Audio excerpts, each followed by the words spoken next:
Welcome back to Post TV Live from NAB. We're Mark Loftus, Randy Altman, and filmmaker Morgan Spurlock is here to talk to us about some stuff. He's got a lot going on. I guess currently Comic-Con is the most recent. In theaters now. In theaters now, and video on demand. And on demand, anywhere, any digital platform you can watch, it's there. It is, so there's really no reason not to watch it. There's no reason not to watch it. As soon as this is over, you should watch that. Yeah. Exactly, right now, actually. That's right. You also have Failure Club, which you're shooting now? Failure Club is shooting. It's an ongoing web series that we're doing for Yahoo. We're basically doing that for the next year until November. And then we also have a show called A Day in the Life that we're doing for Hulu, where that series premiered 4 weeks ago. We're very excited. So it's the second season of that show. So it's great when you get to do it once. It's even better when you get to do it twice. Yeah. Absolutely. And Mansome as well? And Mansome we are finishing right now. It's my newest film. It'll premiere Saturday at the Tribeca Film Festival. And Mansome is a film that we did with Will Arnett and Jason Bateman that is all about the magical world of manscaping. So it's a serious drama. It's a serious drama, you know, with Judd Apatow, Zach Galifianakis, Paul Rudd. Yeah. Serious guys. Yeah, very serious. You're going to learn a lot in this movie. Yeah. Yeah. Do you want to talk about how you begin a film? First of all, what do you shoot on? What is your go-to? It depends. Comic-Con, we shot on a multitude of formats. We shot on HD Cam, both in F900 and SRW 9000. We shot on EX1s and EX3s. We shot on a 5D, and then on we shoot Failure Club and Day in the Life on P2. Yeah. Okay, so what the best? Whatever's the best for the job, you know, is usually what we use, yeah. Okay, and you're here, you're talking at the Avid booth, so you're using Media Composer. Yes, we are. You do a lot of stuff in a short period of time, so how does that help you as well? And plus you're using so many different formats. Right. So can you talk us through that as well? Well, the biggest thing for us is making sure that we have the ability to work, multiple people have the ability to work on different shows at the same time. You know, all of our stuff goes through a LAN share and a Unity, so people have the ability to go from project to project, you know, from system to system. Mm-hmm. You know, the great thing now with Failure Club and Hulu with The Day in the Life is now we have the ability to online and finish in-house. We do our color correct and our final mix in-house. We don't have to go outside for that. So we basically are able to deliver those straight from us to Hulu and Yahoo. So why did you decide to open it up to you know, video on demand, and what led to that? Well, the thing that made us kind of change the whole release strategy for Comic-Con was after Greatest Movie Ever Sold came out. You know, I got so much press for that movie. I mean, we were everywhere when that film was ramping up for its release. You know, in a period of a week, I was on Conan and Colbert and Jimmy Kimmel, and then the film came out on 18 screens. You know, we were in 18 theaters all around the country. 95% of the country couldn't even see the movie. And there's this thing that they talk about in the film. There's a guy named Faris Yacob who has one of the most brilliant things. He talks about the cultural decay rate of ideas in our society today. And he says basically the cultural decay rate of ideas is 2 weeks. So basically you have 2 weeks to get this great press surge, capitalize on it, and then, you know, just ride it out from there. And so, you know, the cultural decay rate of our film at that point, you know, was 2 weeks. Then we were fighting against all the big summer movies. And with Comic-Con, I didn't want to fight that. Yeah. Well, I was going to say, Comic-Con, it was great. I liked it a lot. Oh, thanks. How do you, just going back even early into the process, how do you decide who you're going to follow? You know, it depends. The goal for me is stakes. Like, what are the best stories? Like, who has the best stakes? And Comic-Con is a film that's very much about stakes, whether that is somebody wants to kind of start their career, somebody's trying to save their business, somebody's trying to get their girlfriend to say yes and marry them. Yes. You know, a guy's trying to get an 18-inch action figure. You know, no matter what your stakes are, you know, you have stakes. Yes, yeah. exactly.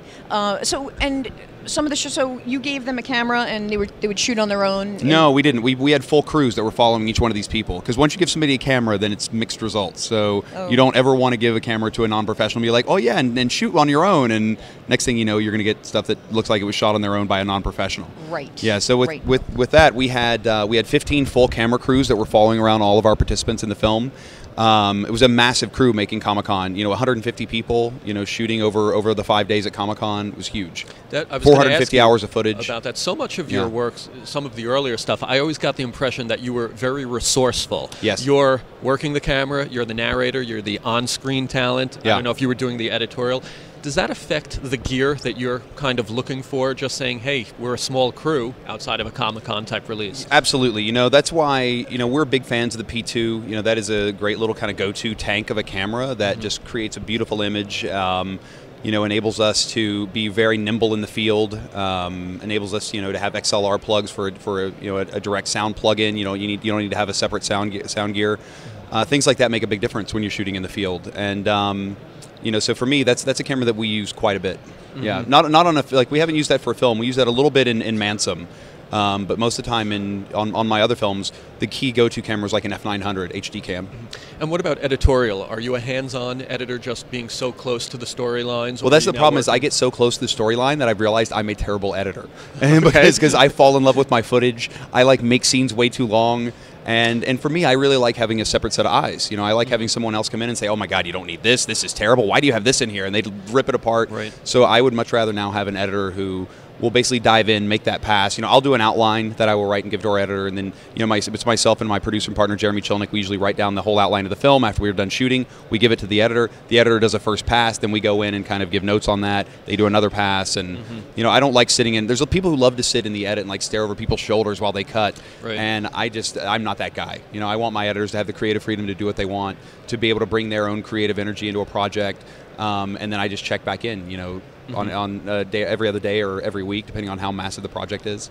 You had mentioned even some of the work that you're doing now. You're nominated for Webby. You're doing on demand. There's stuff that's website content. Is that the future for the independent filmmaker here, getting their content out there?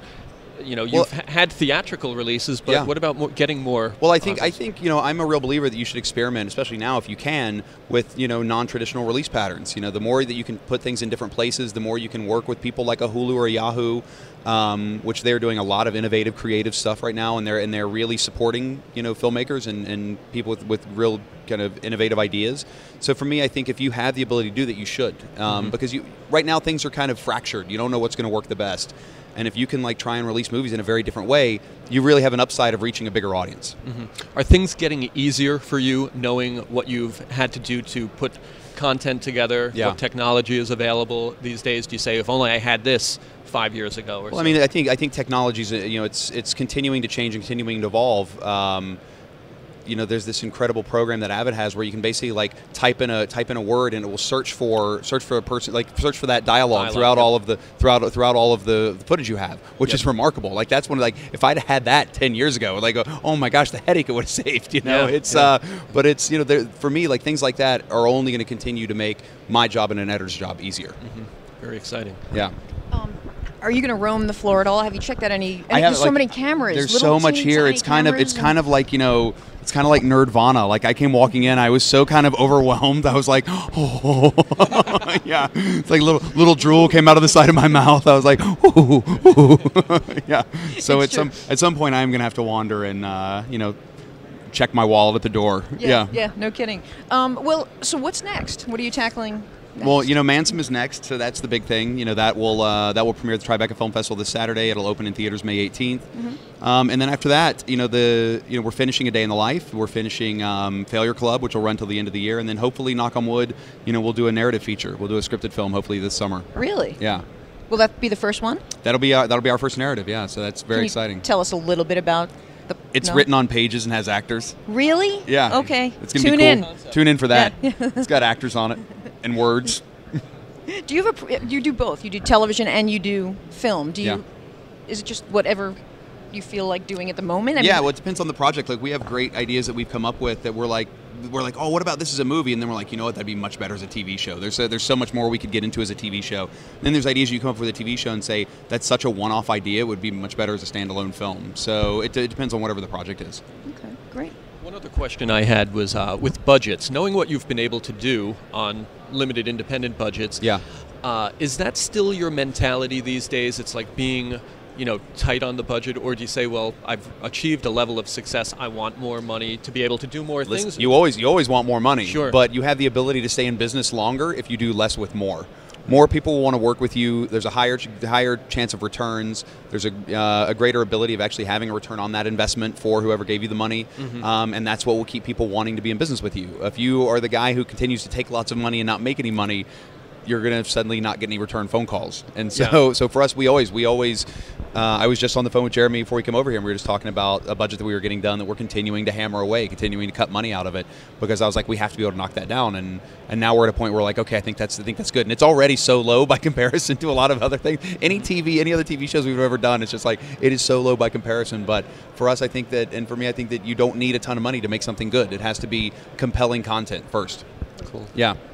So we shouldn't expect a stereo 3D film from you anytime soon. Listen, I would. That would be amazing. I don't know what it would be. It's like after Werner Herzog and both he and Wim Wenders made their 3D documentaries. I was like, I wanted to make a 3D documentary. Now, drat, what do I do? Yeah, I don't know.